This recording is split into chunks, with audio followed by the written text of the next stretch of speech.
Your lettuce did not suddenly forget how to grow. Summer changed the rules, and you may still be growing by the old ones. A few weeks ago, that same container may have been full of soft green leaves. You stepped outside in the morning, clipped what you needed, and went back into the kitchen with something fresh. Then the heat settled in. The center of the lettuce began to stretch upward. The leaves felt tougher. Some tasted more bitter than they did before. Spinach that looked promising suddenly seemed tired.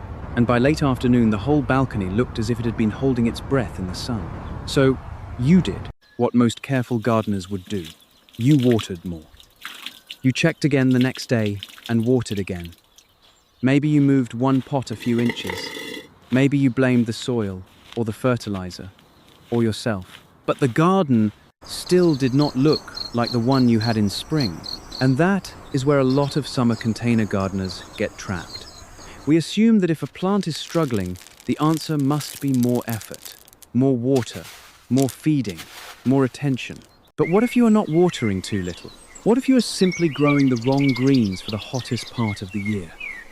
That question changes everything, because a balcony in summer is not just a warmer version of a spring garden. The light is stronger for longer.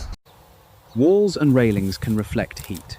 A small container has far less soil than a garden bed, and the roots are depending on that limited volume for both moisture and protection. At the same time, some of the greens we love most are naturally better suited to cooler conditions. So the real problem may not be that you failed to care for them. The real problem may be that you are asking spring crops to behave like summer crops. Today, I want to change that strategy. We are going through 15 leafy greens that make far more sense when summer heat begins to ruin lettuce and push ordinary spinach in the wrong direction. Some are familiar. Some are plants you may have walked past without ever thinking of them as a regular leafy harvest. A few climb, a few spread, a few give you color as well as food. But there is one more reason to stay with me until the end. I am not going to leave you with a list of 15 names and tell you to figure it out. Before we finish, I will cut the whole list down to the 3 greens I would start with if my balcony had room for only 3 summer containers. Your garden may not need more effort. It may need a different plan. One of the easiest mistakes to make is replacing a failed crop with the exact same crop and expecting a different result. Lettuce bolts, so we pull it. Then we sow more lettuce in the same container, under the same hot afternoon exposure, during the same stretch of summer weather. Spinach declines, so we open a new packet of spinach seed. The seed is fresh, but the strategy is not. Changing the seed packet does not always change the plan. And summer rewards gardeners who are willing to notice that. Instead of asking, how do I force this spring green to keep going? It can be more useful to ask, what kind of leafy plant is better matched to the conditions I have now? That does not mean you need to turn your balcony into a tropical jungle overnight. You do not have to throw away every plant you already know. In fact, the first green on this list is deliberately familiar, because a good seasonal transition is often easier when you start with something that already feels comfortable. The bigger idea is to choose plants by the problem they solve. If you miss spinach, choose a summer alternative that fills a similar role. If floor space is disappearing, grow upward. If every pot looks like the same shade of green, add a leafy crop with color. If your containers are shallow, choose a plant whose growth habit fits that reality, instead of squeezing a large plant into a small pot and blaming it later. And remember this as we go. Heat tolerance is not one single trait. A plant can handle warm air better than lettuce and still need steady moisture. A plant can love summer and still need more room than your balcony can give it. A plant can grow quickly and still become less useful if you harvest it the wrong way. The goal is to make better matches. Sometimes you just need a familiar crop that responds to the season differently from the greens you were trying to rescue. And once you understand why Swiss chard belongs here, the next few choices become much more interesting. Swiss chard is the bridge between the greens you already know and the more unusual summer crops coming next. It looks familiar enough to a lettuce or spinach grower. You can recognize the broad leaves, the strong central ribs, and the way a healthy plant builds from the middle. but the way you manage it should be different from the way many people manage a head of lettuce. With chard, I'm thinking about a living plant that keeps its center. I harvest the larger outer leaves and leave the younger growth in the middle to continue developing. That sounds simple, but it changes the entire rhythm of the container. Instead of waiting for one dramatic harvest day and removing the whole plant, you are making smaller decisions more often. Chard also reminds us that better for summer does not mean unaffected by summer. In serious heat, growth can slow. A small container that repeatedly dries hard can still stress the plant. If you let the root ball swing from very dry to soaking wet again and again, the plant may look rough, even though you chose a green that is more useful through warm weather than ordinary spinach. This is where container size begins to matter. You do not need an oversized barrel, but you do need enough root space for the plant you are asking chard to become. Chard is a comfortable step into a different seasonal way of thinking. But if spinach is the green you miss most once summer arrives, the next container deserves your attention, because the next plant is not regular spinach at all, even though its name makes that comparison almost unavoidable. New Zealand spinach is one of the most useful examples of why names can confuse gardeners. It is called spinach, but it is not the same plant as the cool season spinach many of us sow in spring. And that difference is exactly why it becomes interesting when the weather turns warm. If what you miss is the habit of clipping tender leafy growth for the kitchen, New Zealand spinach can fill a summer role that ordinary spinach often struggles to fill. It has a spreading growth habit, and that means you should plan for width instead of pretending it will sit in one narrow, upright column. Give it a container where it can move a little, or position it where some growth can trail without tangling every neighboring part. The harvest style also matters. I am looking for tender tips and young leaves, not waiting for the plant to become a giant mat before I touch it. Regular, sensible cutting can help keep the plant manageable and useful. What I do not want is to strip a young plant so aggressively that there is not enough healthy growth left to keep building. And here is a small but important lesson. Summer alternatives are not exact copies of the vegetables they replace. New Zealand spinach is not here because it tastes, looks, and behaves exactly like ordinary spinach. It is here because it can give you a useful leafy harvest during conditions when regular spinach may be moving in the wrong direction. That difference changes how you shop for seed. Do not crowd the plant with 5 other crops and then complain that it is invading their space. New Zealand spinach can spread, but the next green solves the opposite balcony problem. Instead of moving sideways, it sends leafy growth upward. If your balcony floor is already crowded with containers, that change in direction can be more valuable than people realize. Malabar spinach changes the geometry of a balcony. The first thing I think about is not the leaf, it is the trellis. This is a vine, and the moment you understand that, you stop treating it like a pot of ordinary spinach and start using vertical space. A railing, a simple trellis, or a secure support can turn one container into a tall column of leafy growth. For a balcony gardener who is already stepping around pots, that is a major advantage. You are not creating more floor. You are simply using more of the air above it. The mistake is waiting too long to give the vine direction. If Malabar spinach grows into a loose, tangled mass, and you only think about support after the stems are wrapped around everything nearby, training becomes more awkward. Put the support in place early. Guide the young growth while it is still easy to handle. Then, the plant can climb where you want it instead of choosing your chair, railing, and tomato cage at random. For harvesting, I focus on young leaves and tender tips. Sensible tip harvesting can also help control the vine and encourage branching. Again, the goal is not to strip every leaf from a healthy stem. The goal is to take useful growth while keeping enough plant behind to continue working. Malabar spinach also teaches an important psychological lesson. Many gardeners keep trying to protect cool season greens from summer. But here is a plant whose entire identity makes more sense in warm conditions. That does not mean it is careless about water. A vine producing a lot of leaves still needs a functioning root zone. Because a leafy balcony does not have to be 15 shades of the same green. Red, purple, bronze, and deep green leaves can all belong in a summer container garden. And that brings us to amaranth. Amaranth greens are where the summer leafy garden starts to look less predictable. Depending on the edible leafy type you grow, the foliage can be deep green, red, purple, or a mixture that immediately breaks up the flat wall of green you get when every container holds a similar leaf. But color is only one reason amaranth belongs here. The more useful reason is the young leafy growth. I want tender leaves and shoots while the plant is still in a stage that makes sense for the kitchen. If you ignore the plant until stems become coarse and the whole thing has outgrown the space, you have missed the easier harvest window. This is also a plant that punishes crowding in a very visible way. A handful of seedlings can look harmless when they are tiny. Then they begin competing. Stems stretch, leaves overlap. The container dries faster because too many plants are pulling from the same limited root zone. And suddenly, the gardener thinks amaranth is difficult when the real problem is that the pot was asked to support far too many plants. Thin, with a purpose. Give the remaining plants enough room to build usable growth.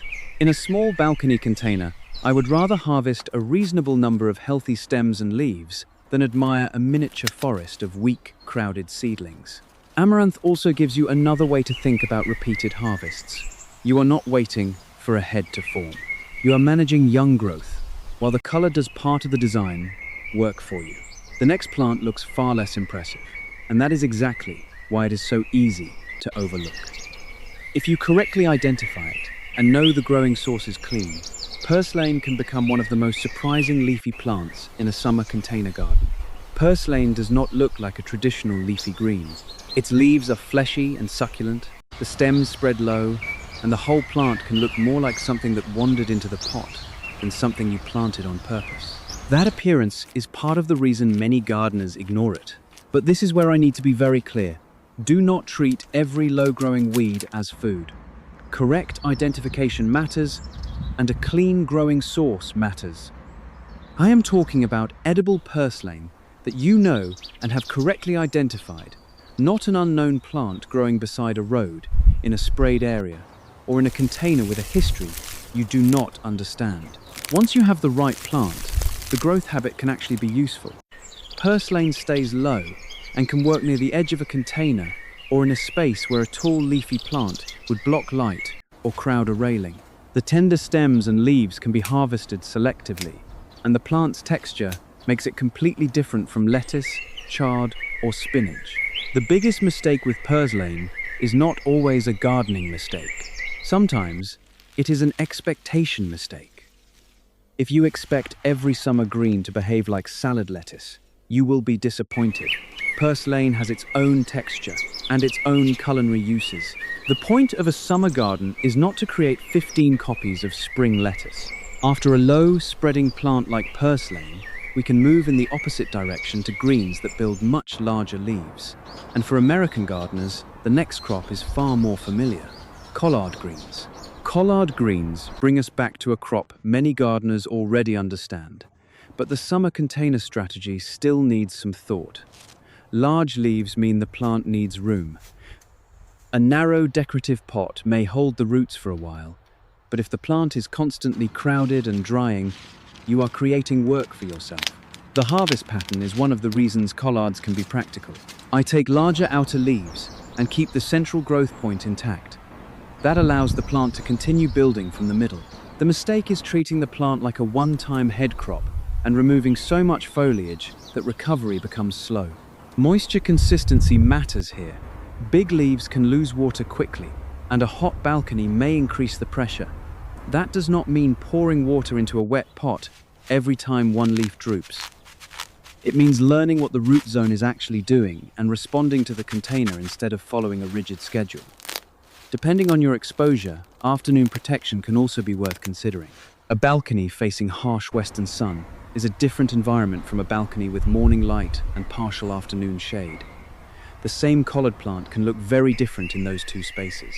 And if kale is the green you refuse to give up, do not choose it by name alone. The variety matters more than many gardeners realize. When people say, kale grows in my garden, the conversation is not finished. Which kale? What variety? What was it bred or selected to handle? What do the seed notes say about warm conditions, bolting, or summer performance? That does not mean every seed description is a guarantee. It means variety choice is part of the strategy. If you are intentionally growing kale into summer, look for varieties described for warm season production or improved heat tolerance, and then treat that information as a better starting point, not permission to ignore the container. Harvesting larger outer leaves while keeping healthy central growth is one of the simplest ways to manage a kale plant for continued leaf production. At the same time, watch the quality of new growth. A plant that is surviving is not always giving you the texture or flavor you want. Summer gardening is not about keeping a plant alive at any cost. It is about keeping the garden useful. And now we have 7 better summer choices: Swiss chard, New Zealand spinach, Malabar spinach, amaranth, purslane, collards, and carefully chosen kale. At this point, it would be easy to believe the problem is solved. Buy better plants. Put them in pots, water them, harvest them. One of my final 3 choices has already appeared. 2 are still ahead. But before we reach them, there is a container mistake that can make even a good summer green look like the wrong plant. Heat tolerance above the soil does not give you permission to ignore the roots below it. This is the hidden summer problem in container gardens, and it is the reason I do not diagnose a plant by looking at one tired leaf at 3 in the afternoon. Imagine a hot balcony at the end of the day. The leaves are drooping a little. You reach for the watering can. That reaction feels responsible. But before you pour in more water, stop and check. Put your fingers into the potting mix. Check below the dry surface.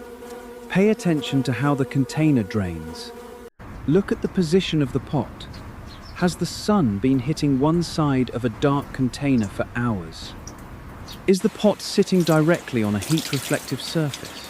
Did yesterday's water run quickly down the inside wall and out the bottom without evenly wetting the root ball?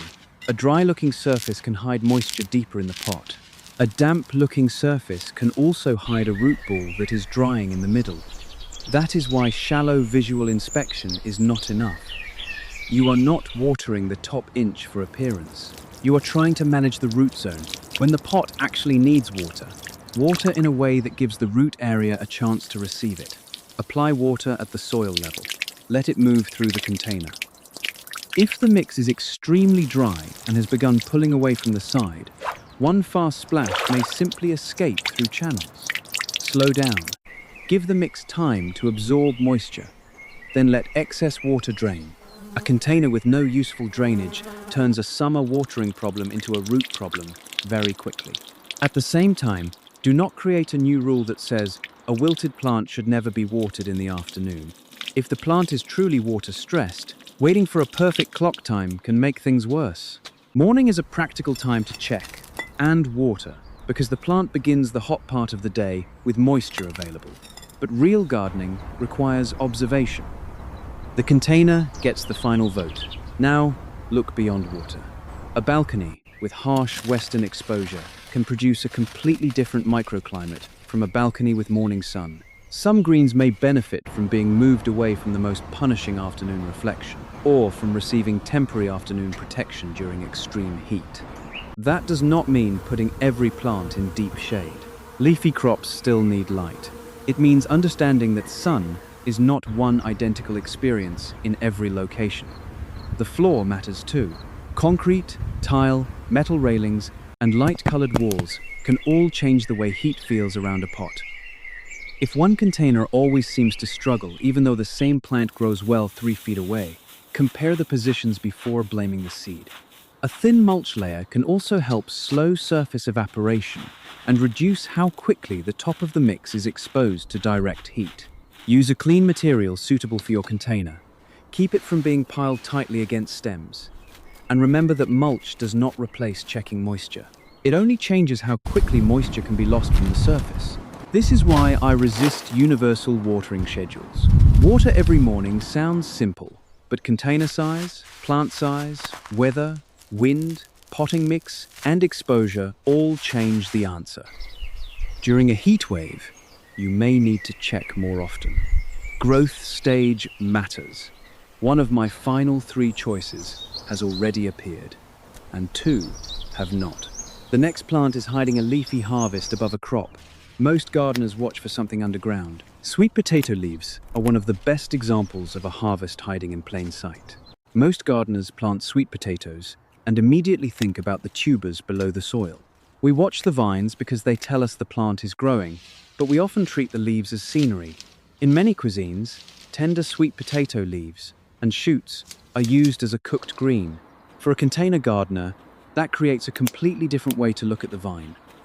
The plant is not only building underground, it is also producing leafy growth above the pot. The key is selective harvesting. If your main goal is still tuber production, do not strip the vine heavily. The leaves are doing important work for the plant. Take modest amounts of tender growth and keep enough healthy foliage to support continued development. If your goal is mainly leaf production, you can manage the plant differently, but you still want a healthy balance of cutting and regrowth. Sweet potato vines can spread aggressively across a small balcony. That can be a problem or a design feature. You can guide them along a railing, let them trail from a large container, or keep the growth trimmed so it does not bury neighboring pots. The plant is telling you what kind of space it wants. Your job is to decide how much of that space you are willing to give. This is also a useful reminder that the vegetable we think we know may have more than one harvest roll. Sometimes the crop is not new. Our way of looking at it is new. You may already know the plant, you may simply have been watching the wrong part of it. The next green is less familiar in many American balcony gardens, and unlike lettuce, it is not trying to pretend summer is spring. This one belongs in the warm season conversation, molokhia, also called Egyptian spinach. Molokhia, or Egyptian spinach, deserves attention because it comes to the summer garden with a completely different culinary identity. This is not a crisp lettuce substitute. It is a leafy crop used in cooked dishes, and its texture changes when cooked. If you expect it to behave like salad lettuce, you are asking the wrong question before the plant even grows. In warm weather, molokhia can build leafy growth that becomes useful when you harvest the tender leaves and young shoots. In a container, I want enough root space for steady growth and enough room between plants that I am not creating a crowded wall of weak stems. Regular harvesting can help keep the plant in a more manageable leafy stage. The value here is not novelty for the sake of novelty. It is seasonal logic. A garden becomes more resilient when every crop is not depending on the same narrow set of conditions. If lettuce, spinach, and one other cool season green are all reacting badly to heat, planting 3 more crops with the same seasonal weakness does not create diversity. Molokhia also asks you to widen the kitchen side of the garden. Summer greens may have different textures, different flavors, and different traditional uses. That is not a disadvantage. It is the reason the garden can keep being interesting when the season changes. But this is also where the list becomes more regional, because not every warm weather green belongs on every balcony in America. Climate matters. Winter matters. The length of your warm season matters. The next plant can be useful in warm conditions, but it should not be sold as a universal perennial for every state. That brings us to Okinawa spinach. Okinawa spinach is the kind of plant that looks almost ornamental before you even talk about eating it. The leaves can show purple coloring underneath, and the plant can create a dense, colorful container when it is growing well. For gardeners in warm climates, or those willing to treat it as a seasonal container plant and protect it appropriately, Okinawa spinach can be managed for tender, leafy growth. Tip cutting can help keep the plant compact and encourage branching, which is especially useful when balcony space is limited. But this is exactly where honest gardening advice matters. A plant can love summer and still be the wrong long-term choice for your winter climate. Warm weather performance does not automatically make a plant permanently hardy everywhere. If you live where cold weather arrives hard and fast, your strategy may involve taking cuttings, moving a container, protecting the plant, or simply growing it seasonally. That is not a failure. It is climate awareness. I would rather tell a gardener that a plant is regionally useful than call it perfect for everyone. The best balcony garden is the one designed for the conditions you actually have, not the conditions in somebody else's video. The next plant rewards a similar kind of tip harvesting, but the branching response becomes even more central to how you manage the container. Longevity spinach is another warm climate leafy option, and it works best when you stop thinking like a head lettuce grower. Longevity spinach is a good plant for teaching the difference between harvest and management. With a head of lettuce, the harvest may be one dramatic moment. With a plant like longevity spinach, the more useful rhythm can be a series of smaller cuts from tender growth. I focus on young shoots and tips.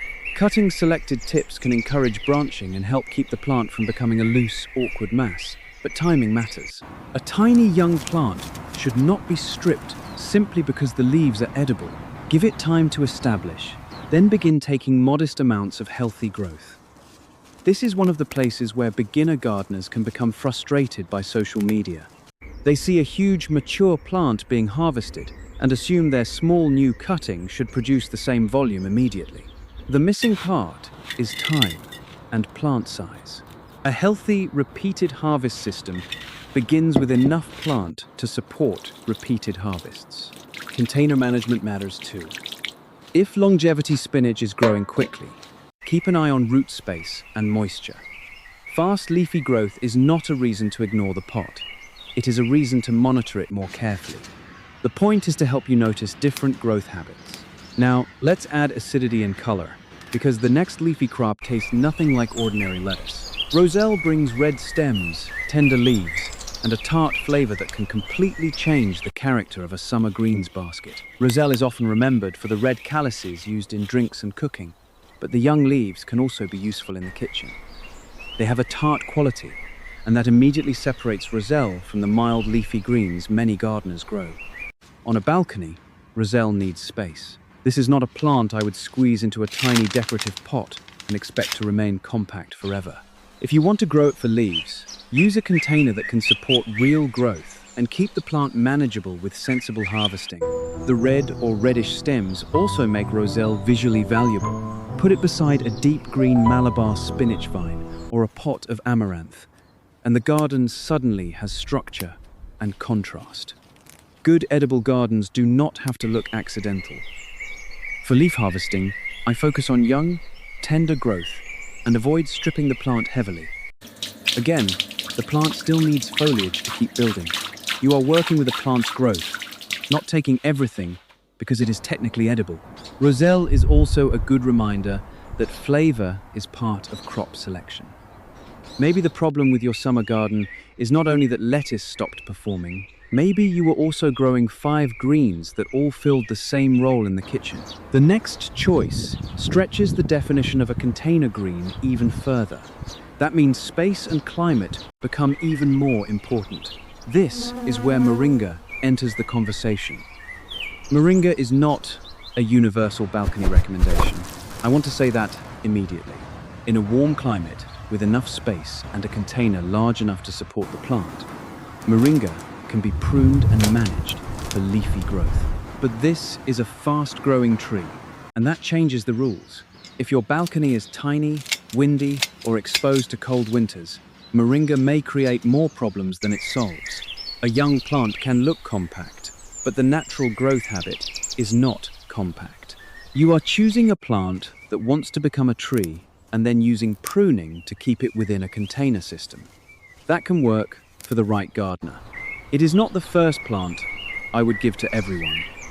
When moringa does fit the space, regular pruning can help keep new growth accessible and the plant shorter.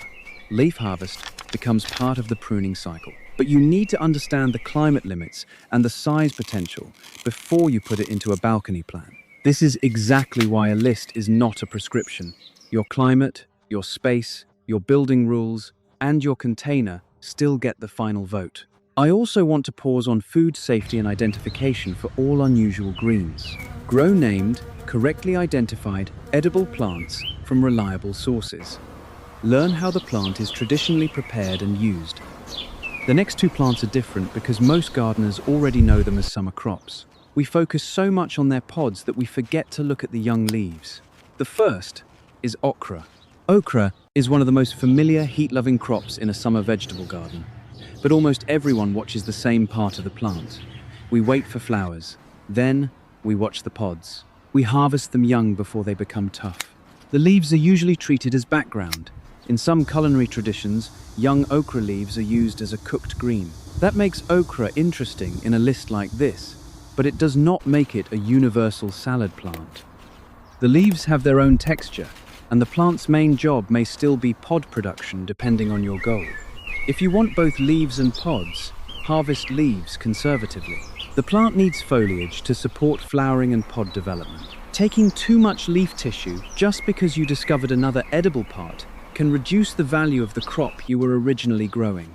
This is where purpose matters. Are you growing the plant mainly for pods, mainly for leaves, or for a modest harvest of both? Decide before you begin cutting heavily. And because okra is already a tall summer plant, think carefully about balcony exposure and support. Wind can matter.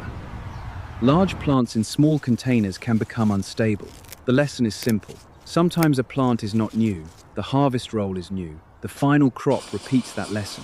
Cowpeas are famous for peas and pods, but tender leaves and shoots also have a place in food traditions around the world. And that gives us the perfect question to end the list. What exactly do you want each container to produce? Cowpeas are one of the classic warm season crops, and most gardeners think about the peas first. That makes sense. But tender cowpea leaves and shoots are also used as greens in some cuisines, and that gives the plant more than one possible harvest roll. The important word is tender. I am not talking about stripping old, tough foliage from a mature plant and pretending it is the same thing as a carefully harvested young shoot. The useful harvest is the young growth, and the amount you take should match your main goal for the plant. If you want a strong pea harvest, do not remove so much foliage that the plant loses the leaf area, supporting flowers and pods. If your priority is leafy shoots, manage the crop differently and harvest more intentionally for that purpose. Growth habit matters here too. Some cowpeas are bushier, others need more room or support. Read the variety information and plan the container around the plant, not the other way around. Cowpeas close this list because they return us to the same lesson we started with. A successful summer garden is not about forcing one familiar crop to do everything. It is about understanding what each plant is good at and designing the balcony around those strengths. Now we have 15 choices, but a list of 15 is almost useless to someone with room for 3 pots. This is where a balcony garden becomes a system instead of a collection. Let's sort the 15 plants by the problem they solve. For a tiny balcony with very little floor space, Malabar spinach is one of the first plants I would consider because it gives you the option to grow upward. One container and one secure support can use vertical space that would otherwise be empty. If what you miss is the idea of spinach during summer, New Zealand spinach deserves a closer look. It is not ordinary spinach and should not be treated as an exact copy, but it can fill that warm season leafy role in a way that makes more sense than repeatedly sowing cool season spinach in punishing heat. If you want color as well as edible leaves, amaranth and Swiss chard immediately stand out. Chard is the more familiar bridge.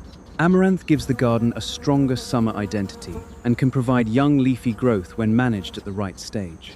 If you want a low plant with a completely different texture, correctly identified purslane can fill that role. If you want large outer leaves from a familiar crop, collards are easier to understand. If kale is non-negotiable, pay attention to variety choice and summer performance instead of buying the first packet that says kale. For gardeners in warm climates, Okinawa spinach and longevity spinach can add tip-harvested leafy growth, but cold climates need a seasonal plan. Moringa belongs to an even narrower group. Gardeners with warmth, enough container volume, and enough space to manage a plant that naturally wants to become much larger. Sweet potato leaves are for the gardener who enjoys finding more than one use in a familiar crop. Roselle is for the gardener who wants tart flavor and visual color. Molokhia is for the gardener willing to expand the kitchen beyond salad greens. Now, notice what I did not say. I did not say they all need the same container, the same light, or the same harvest schedule. One plant climbs, one spreads, and another rewards tip cutting. So if I personally had room for only 3 summer containers and wanted 3 very different growth habits, here is where I would start. My first container would be New Zealand spinach. I would choose it because it directly answers one of the most common summer frustrations: missing spinach, while ordinary spinach is struggling with the season. I would give it room to spread, harvest tender growth, and manage the plant as a warm season leafy alternative instead of expecting an exact copy of spring spinach. My second container would be Malabar spinach. I would put the support in place early, guide the vine upward, and harvest tender tips and young leaves, while keeping enough healthy growth for the vine to continue building. My third container would be amaranth greens. I want a different growth habit, a different look, and a plant that can give the garden color while also producing young leafy growth. I would thin crowded seedlings, give the strongest plants room, and harvest while the growth is still tender. These are my 3 starting choices for 3 different growth habits. They are not a scientific ranking for every climate in the United States. Your microclimate matters.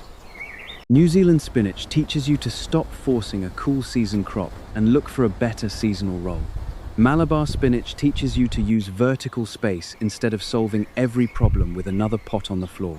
Amaranth teaches you that a summer leafy garden can look and behave completely differently from a spring lettuce garden. The container is the other half. Check the root zone before watering by panic. Match the plant to the space before buying by habit. Harvest according to the way the plant grows instead of treating every leafy crop like head lettuce. And when the season changes, be willing to change your strategy with it. Do not fight the season. Grow for the season. If this changed the way you think about summer greens, subscribe and keep growing with the season.